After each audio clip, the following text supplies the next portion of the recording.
Good morning students, welcome to Kartar education centre. बच्चों, मैं Veena, PGT sociology. आज हम डिस्कस करेंगे भारत तथा विश्व।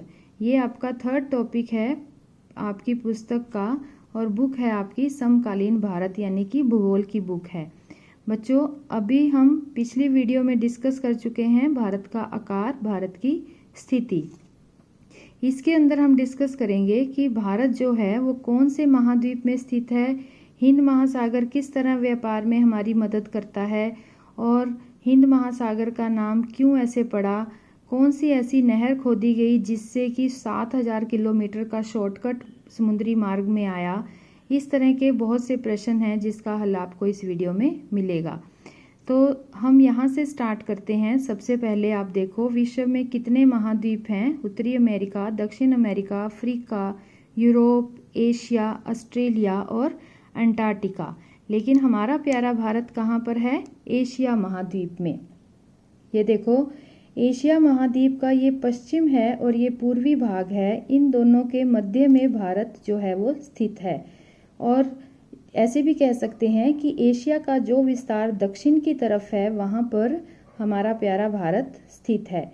और इसी के यहाँ पर भारत के बिल्कुल नीचे है हिंद महासागर। हिंद महासागर के बिल्कुल शीर्षवत यानी कि सिर के ऊपर है हमारा दक्षिणी पठार।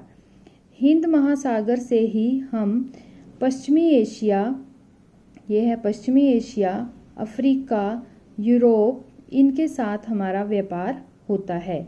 हिंद महासागर का नाम भारत के नाम पर यानी हिंदुस्तान के नाम पर रखा गया है। क्यों? क्योंकि जिस तरह की पोजीशन भारत की हिंद महासागर के अंदर है, ऐसी पोजीशन किसी भी देश की नहीं है। तो इसीलिए भारत का नाम, हिंद महासागर का नाम जो है वो हिंदुस्तान के आधार पर रखा गया। जो हिंद महासागर है, इसके समुद्री रास्ते से ही हम व्यापार करते हैं। किसके साथ हमारे व्यापार होते हैं? पश्चिमी एशिया के साथ और अफ्रीका के साथ और यूरोप के साथ। लेकिन बच्चों, पहले किसी को भी ये समुद्री रास्ते जो थे वो पता नहीं थे। तो उस समय हमारा व्यापार कैसे होता था? इन पर्वतीय दर्रों से, यहाँ से होते हुए इन पर्वतों से, यहाँ तुम्हें पता है हमारे पर्वत हैं बहुत, हिमालय पर्वत, इन दर्रों से ही लोग भारत में आए और उन्होंने भारत के साथ व्यापार किया।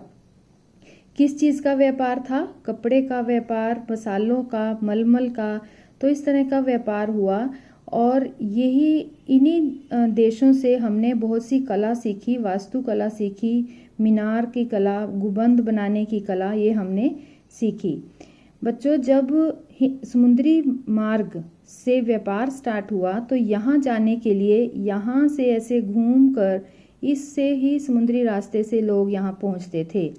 लेकिन बाद में मानव के द्वारा एक नहर बनाई गई यहाँ पर, क्योंकि यही एक रास्ता था। यहाँ पर ज़मीन थी, भूमि थी, जिसकी वजह से यहाँ आना मुश्किल था। तो यहाँ पर मानव ने एक नहर निर्मित की, ये इजिप्ट के पास। यहाँ पर उस नहर का नाम क्या है? स्वेज नहर। उसके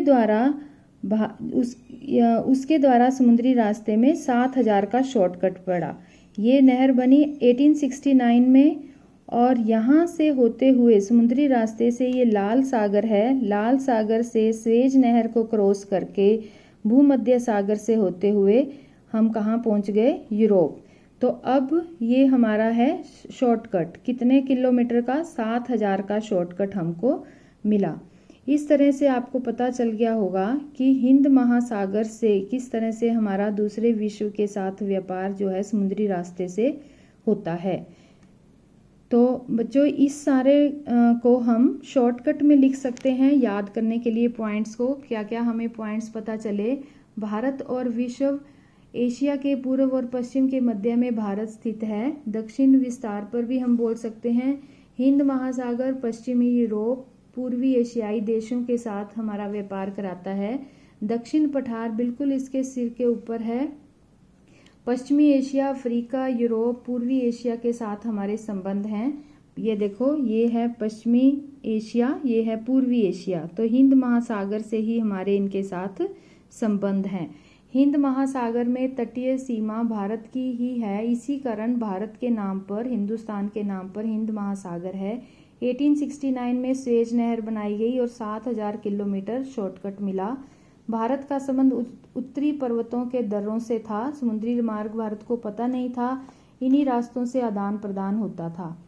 पड़ोसी देशों के साथ मलमल और कपड़े का व्यापार होता था और हमने यूनानी जो कला है, पश्चिमी एशिया की वास्तुकला है, यानी मीनार और गुंबद भी इसी व्यापार के द्वारा सीखे।